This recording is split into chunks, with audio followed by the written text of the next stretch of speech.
Monsieur le recteur, Madame la présidente, Madame la vice-rectrice, chers collègues, Mesdames et Messieurs, j'ai aujourd'hui le privilège de pouvoir faire l'éloge de James Ferguson Skea, Jim Skea, Sir Jim Skea.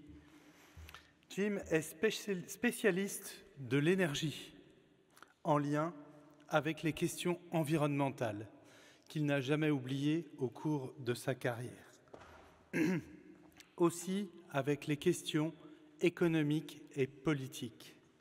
C'est dans cet environnement multidisciplinaire, dans cet environnement intellectuel multidisciplinaire que Jim a bâti sa carrière pour arriver aujourd'hui à la fonction de président du GIEC, IPCC en anglais, pour cette organisation internationale donc qu'il préside. Et c'est ainsi que j'ai le plaisir de travailler également avec lui. Jim a été professeur, notamment à l'université du Sussex, dirigé l'Institut d'études politiques et il a été membre de la Commission britannique sur le changement climatique depuis sa création en 2008 et jusqu'en 2018. Ce ne sont qu'une petite partie de ses responsabilités, mais elles sont très importantes. Mais sa passion, son engagement de scientifique depuis longtemps, c'est le changement climatique et la transition énergétique pour y remédier. Depuis 2009, cette passion l'entraîne à poursuivre sa carrière comme professeur émérite en énergie durable au Centre de politique environnementale de la Faculté de sciences naturelles de l'Imperial College de Londres. Jim aurait pu terminer sa carrière avec la coprésidence du troisième groupe du GIEC, le groupe sur l'atténuation du changement climatique, en 2023, dont le rapport reste aujourd'hui une référence. J'ai toujours, dans mes présentations, une ou deux planches qui viennent de ce rapport au moins, et qui sont aujourd'hui, qui font légende. Mais non, il a préféré la difficile tâche de présider le GIEC dans un monde si bouleversé qu'on connaît aujourd'hui. Il a à faire face au cycle le plus difficile du GIEC, des difficultés venant de tous les horizons, des gouvernements qui ne sont pas toujours d'accord entre eux ou qui subitement retirent des ressources essentielles, ou encore des scientifiques, comme moi, qui sont un peu têtus. Mais j'apprécie vraiment et tout particulièrement sa connaissance profonde du monde dans son intégralité, des femmes et des hommes, et son appréciation fine des jeux politiques et son sens du compromis. Pour toutes les connaissances que Jim a pu mettre en lumière au long de sa carrière et son engagement scientifique pour le climat, nous ne pouvons aujourd'hui que remercier son action via le titre proposé et son intégration à la communauté de Sorbonne Université. Merci Jim.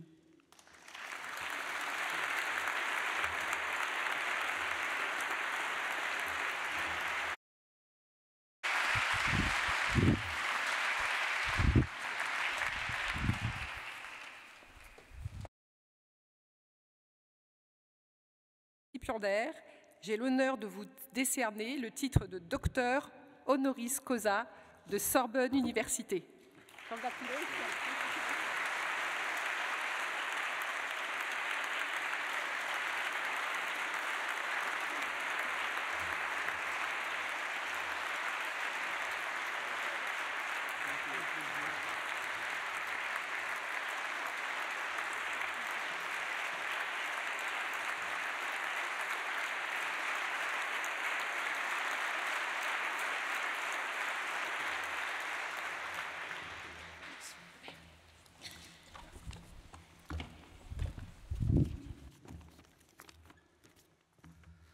Madame la Présidente, Robert, Mesdames et Messieurs, I am going to speak in English, I should say, and I would like to start by thanking the Board of Directors for this recognition as a Doctor Honoris Causa.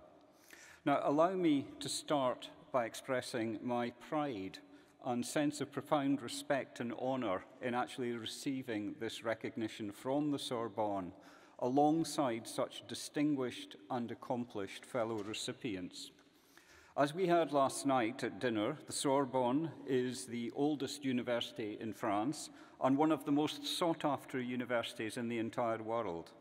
At home to giants such as Marie Sklodowska-Curie and Pierre Curie, whose tombs I actually visited in the Pantheon yesterday, Simone de Beauvoir, and winners of more than 30 Nobel Prizes. And to stand among this is an exceptional honour and privilege. And again, as we heard last night, the Sorbonne is the second oldest university in the world and the second oldest university in Europe.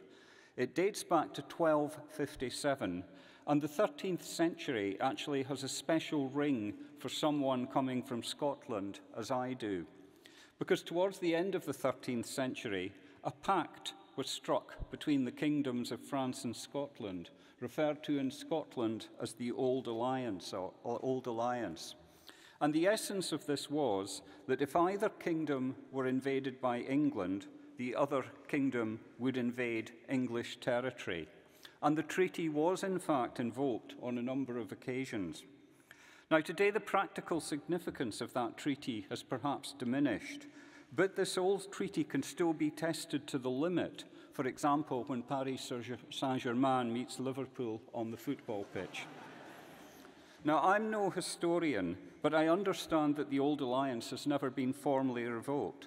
So I'm delighted to revive, at least in spirit, an association with France's oldest university and collaboration with my friend and colleague, Professor Robert Vautard.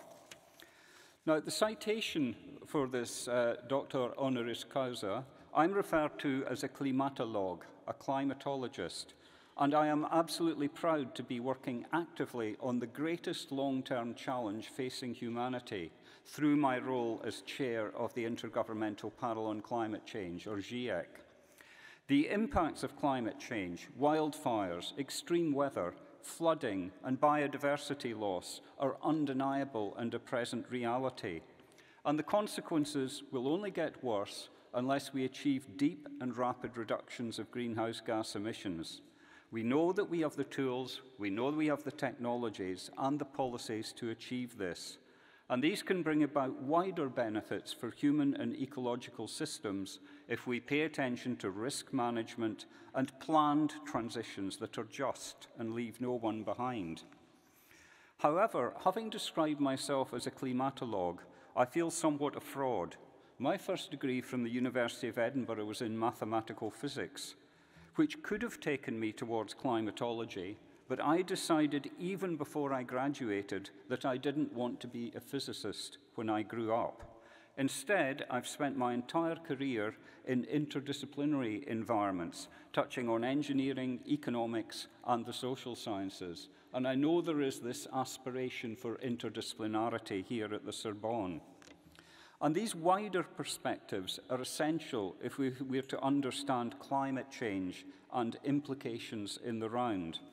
An understanding of physical, chemical, and biological aspects of climate change are foundational. They highlight the evidence for human influence over the climate system in that it's unequivocal, to quote the IPCC 6th Assessment Report. But our responses have to be grounded in an understanding of human systems, their capacity to adapt to the consequences of climate change, and how net emissions of greenhouse gases can be reduced and ultimately eliminated. So the IPCC assesses scientific, technical, and socioeconomic information, and I'm proud to have worked in settings that allowed me this broad appreciation of all types of contribution to knowledge. Now, I can't finish without mentioning the challenging geopolitical context within which we find ourselves at the moment. And I need to choose my words carefully as the chair of a body which strives to be policy relevant but not policy prescriptive, as Robert has suggested. But IPCC is in its DNA a multilateral body. Participation is open to any country which is a member of either the United Nations or the World Meteorological Organization. We have 195 member governments, and more than 160 of them participated in the 2023 elections for the current IPCC Bureau, the scientific leadership of which Robert and I are part. We reach our decisions by consensus, which may be hard-fought, but we do achieve it. We embody the spirit of multilateralism, and while I'm the chair, I will celebrate that spirit. Climate change is the ultimate global commons challenge, and without multilateralism, we cannot succeed. And I would like to end at this point by thanking once again for the Sorbonne for this prestigious recognition.